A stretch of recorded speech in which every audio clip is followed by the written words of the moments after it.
Hi everyone, I hope आप लोग मस्त होंगे। आपकी पढ़ाई भी अमेजिंग चल रही है। तो आज इस वीडियो में जानेंगे यूपीएसआई का मेरा डेली का टारगेट जो रहता है उस पर मैंने क्या क्या पढ़ा है और कौन कौन से चैप्टर्स मैंने आज कंप्लीट किया। इसके अलावा बात करेंगे जीके जीएस में हिस्ट्री के पोर्शंस के उन टॉपिक के बारे में जो इंपॉर्टेंट है, जहाँ से क्वेश्चन ज़्यादातर बनते हैं और अगर आप उसे तैयार कर लेते हैं तो आपके भी अच्छे स्कोर बनेंगे हिस्ट्री में लेकर के। ठीक है, तो सबसे पहले बात करें मैंने आज क्या क्या पढ़ा है तो उसके बारे में। तो मैंने ऐसा जो आप लोगों को मैंने शेयर किया था कि समय और दूरी का जो मैथ के लिए है उस चैप्टर में 160 क्वेश्चन थे, तो मैंने आधा कल किया था और आज मैंने कंप्लीट कर लिया है उसे। और इसके अलावा बात करें स्टैटिक की, तो स्टैटिक में शास्त्रीय नृत्य को मैंने कंप्लीट किया था, बट आज लोक नृत्य जो होता है उसे कंप्लीट किए हैं और उनके कलाकार का नाम भी अच्छे से तैयार करना था। तो इसमें थोड़ा सा ज़्यादा वक्त लग जाता है, कहीं ना कहीं बहुत सारे कलाकार दिए होते हैं और उनका नाम याद करने में दिक्कत होती है। बट अगर कोई कोड आप रूट बना लेते हैं तो ईजिली हो सकता है, बट थोड़ा सा टाइम लग सकता है। एक बार में कोई चीज़ें नहीं होती हैं, आपको बार बार मल्टीपल टाइम तक रिवीजन करना होता है। इसके बाद करें बाद रीजनिंग की, तो रीजनिंग में मैंने आप लोगों को बताया था टेक्स्ट बुक पे मैं टेस्ट लगा रही हूँ चैप्टर वाइज और एक PYQ। तो रीजनिंग में मैंने इसको कंप्लीट किया है। उसके बाद से बात करें जीएस के अदर पोर्शन की, तो अदर पोर्शन में मैंने पॉलिटी का क्लास लिया नवीन सर का, जो 54 क्लासेस हैं वहाँ पे, तो उसमें से मेरे 30 क्लासेस कंप्लीट हो चुके हैं। उसके अलावा बात करें हिस्ट्री के लिए, तो हिस्ट्री के लिए मैं नवीन सर का जो प्रैक्टिस सेट है उसको उससे कंप्लीट कर रही हूँ। डेली अपना मतलब एक एक क्लासेस का नोट्स बनाती हूँ, उसको रिवीजन करती हूँ और वीकली भी रिवीजन करने का मेरा ऐसा है रूटीन, तो मैं उसे फॉलो कर रही हूँ। तो आप लोग भी देख सकते हैं किस तरीके से पढ़ना है। हिंदी की बात करें तो हिंदी में मैंने आज समाज के चैप्टर को कंप्लीट किया। इससे पहले मैंने अपने नोट्स से पूरा कर लिया था समाज का, लेकिन मुझे बुक से करना है। बुक्स में ज़्यादातर एग्जाम्पल और क्वेश्चंस दिए गए हैं, इस वजह से मैं राजपाल सिंह की बुक से हिंदी को प्रीफर कर रही हूँ और हिंदी यहाँ से तैयार कर रही हूँ अपना, क्योंकि हिंदी के क्वेश्चंस भी मेरे बहुत सारे गलत होते हैं, तो मुझे इस पर भी कमेंट बनाने की ज़रूरत है। और जितना ज़्यादा आप क्वेश्चन से अवेयर होते हैं आपकी चीज़ें सही होती चली जाती हैं। तो आप लोग भी ऐसा कर सकते हैं। ये सारी मेरी डेली के रूटीन्स होते हैं, सब्जेक्ट्स होते हैं, तो किस तरीके से मैं पूरा करती हूँ, कितना टाइम देती हूँ, ये सारी चीज़ें मैं पहले भी बता चुकी हूँ। और इसके अलावा बात करें कि जीके जीएस में आप हिस्ट्री का प्राचीन भारत, मध्यकालीन भारत और आधुनिक भारत तीनों मतलब इतिहास को आप कैसे कंप्लीट कर सकते हैं इसके बारे में जानेंगे। तो आप लोग सबसे पहले इन सारे टॉपिक का नाम नोट कर लीजिएगा, ताकि आपको मतलब ईजिली अच्छे तरीके से आपको इन सारे टॉपिक का एक एक टॉपिक उठा के अपना डेली कंप्लीट करना है। आपको यूट्यूब पे किसी भी टीचर से कंप्लीट कर सकते हैं जिनसे आपको समझ में आए। आपको ऐसे रैंडमली क्या करना है, जो भी टॉपिक मैं बताऊंगी इम्पॉर्टेंट है, हर एक एग्ज़ाम में पूछे जाते हैं, मैंने इसलिए इसे नोट किया है। जो भी इम्पॉर्टेंट है बस वही बताऊंगी और आपको लगेगा कि ज़्यादा है, क्योंकि जीके जिसमें पोर्शन तो ज़्यादा है ही, तो आप लोग अपने हिसाब से देख सकते हैं। बाकी जो भी चीज़ें इंपॉर्टेंट है बस मैंने उसे ही नोट किया, क्योंकि मुझे भी खुद पढ़ना है, तो मैं उस उन्हीं चीज़ों से ज़्यादा क्वेश्चंस टॉपिक को नोट की हूँ, जो कि मतलब जहाँ से ज़्यादा क्वेश्चंस पूछे जाते हैं। तो प्राचीन भारत की बात करें तो यहाँ पे हड़प्पा सभ्यता का चैप्टर है, जहाँ से आपको क्वेश्चंस देखने को मिलता है। इसमें इस तरीके के क्वेश्चंस बनते हैं कि कौन से स्थान से क्या चीज़ें मिली थी। ठीक है, तो इस तरीके से आपको हड़प्पा सभ्यता का कंप्लीट कर लेना है। उसके बाद से वैदिक काल की बात करें तो वैदिक काल में आपको सारे जो भी अथर्ववेद, सामवेद, ऋग्वेद, ये सारी चीज़ें हैं इनको कंप्लीट करना होता है। 16 महाजनपद थे, उसका भी आप लोग अच्छे से याद कर लीजिएगा। उसका जो भी कौन से महाजनपद की क्या राजधानी थी, ये सारे क्वेश्चंस पूछे जाते हैं। मैं कल टेक्स्ट बुक पे टेस्ट लगा रही थी तो उसमें ये सारी चीज़ें इंक्लूड की गई थी, तो मुझसे ईजिली बन जा रहे थे कुछ क्वेश्चंस और कुछ नहीं बन पा रहा था, तो उसे मुझे अच्छे तरीके से अपना तैयार करना है। और उसे तैयार करने के लिए थ्योरी आपको तैयार करनी है, तो आप लोग लूसेंट को फॉलो कर सकते हैं। मुझे कल मैं जब टेस्ट लगा रही थी तब मुझे समझ में आया कि हाँ, लूसेंट बहुत अच्छी बुक है और उससे ही रिलेटेड क्वेश्चंस मिल रहे थे। तो मुझे, अगर आपको चैप्टर वाइज कंप्लीट करना है, टेक्स्ट बुक पे चैप्टर वाइज आप मॉक टेस्ट लगा रहे हैं, तो आपको लूसेंट अच्छे तरीके से तैयार करने के बाद अगर लगाते हैं तो आपका हर एक क्वेश्चन सही होने का चांसेस है। उसके बाद से आप लोग क्या कर सकते हैं, जैन धर्म, बौद्ध धर्म के क्वेश्चन अटेम्प्ट कीजिएगा अच्छे तरीके से। इसको मगध राज्य का उत्कर्ष, मौर्य साम्राज्य, गुप्त साम्राज्य, इससे भी क्वेश्चंस बहुत ज़्यादा पूछे जाते हैं, एग्जाम्स में देखने को मिलता है।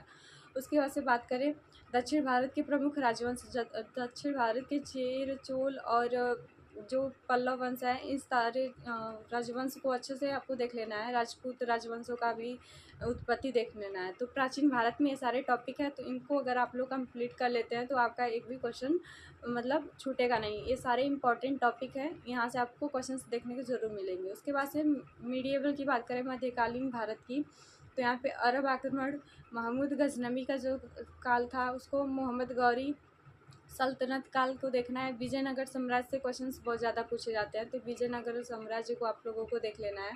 उसके बाद से बात करें जो भक्ति आंदोलन है, भक्ति आंदोलन में आपको देख लेना है अच्छे तरीके से। यहाँ पे जो भी सिख गुरु थे उनसे भी क्वेश्चंस ज़्यादा बनते, सिख गुरु से क्वेश्चंस इस तरीके से बनते हैं कि मुगल काल के कौन से शासक के समय कौन से गुरु थे, इस तरीके से आप लोग देख सकते हैं। भक्ति आंदोलन के बाद मुगल साम्राज्य को आपको देख लेना है। मुगल साम्राज्य के क्वेश्चंस बहुत ज़्यादा पूछे जाते हैं। आपको हर एक मुगल शासक का अच्छे तरीके से जानकारी होना चाहिए।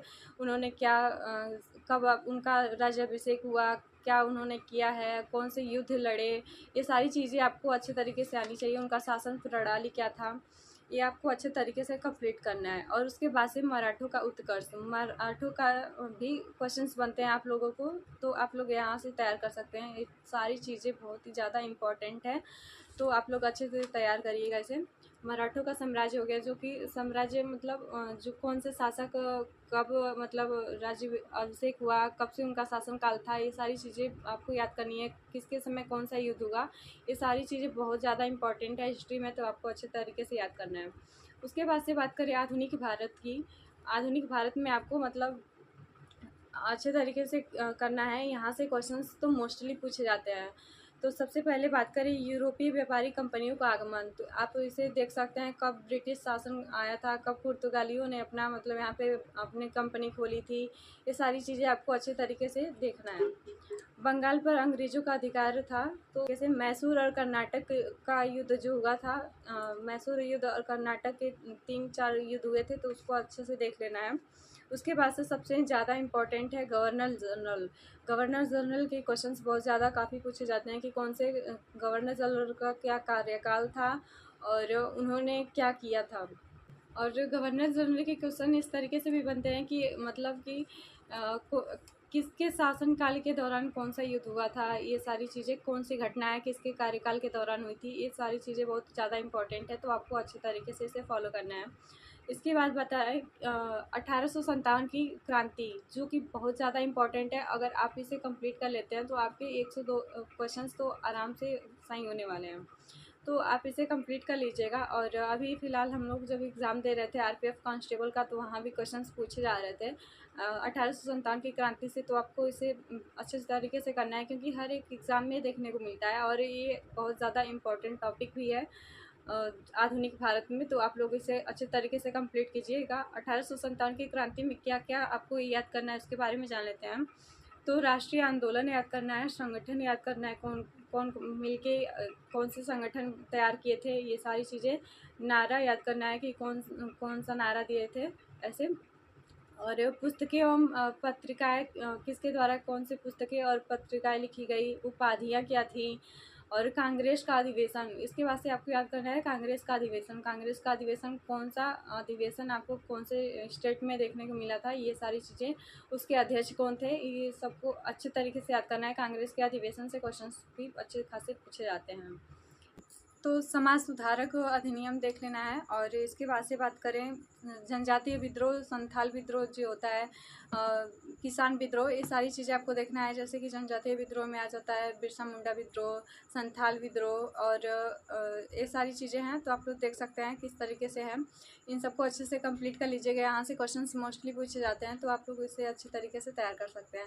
बीच में एक छूट गया है दिल्ली सल्तनत का जो भी कार्यकाल है, जितने भी शासक रहे हैं दिल्ली सल्तनत को लेकर के, तो उसमें आपको अच्छे तरीके से तैयार कर लेना है। दिल्ली सल्तनत के क्वेश्चंस भी बनते हैं हर एक एग्ज़ाम में, तो उसे कंप्लीट कर लेना है। तो ये जीके जीएस का यही टॉपिक है, आप लोग इसे तैयार कर लीजिएगा। और बाकी के सब्जेक्ट जो जीके जीएस के पोर्शन में है, उसे मैं नेक्स्ट वीडियो में इंक्लूड कर दूँगी, तो आप लोग वहाँ से देख सकते हैं।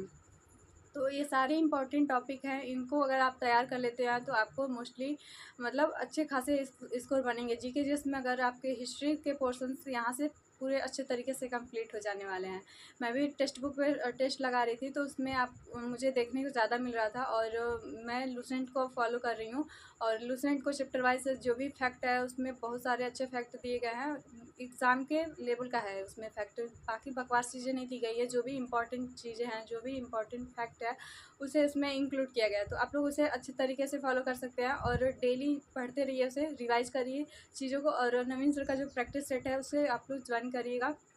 उसमें आपको मतलब सारी चीज़ें रिवाइज़ हो जाएँगी, और जो भी इम्पोर्टेंट चीज़ें हैं उसे सर के द्वारा आपको पता चल जाएगा। तो इस तरीके से आप लोग भी तैयार कर लीजिएगा। और आज के वीडियो में इतना, मिलता है नेक्स्ट वीडियो में। Take care, bye.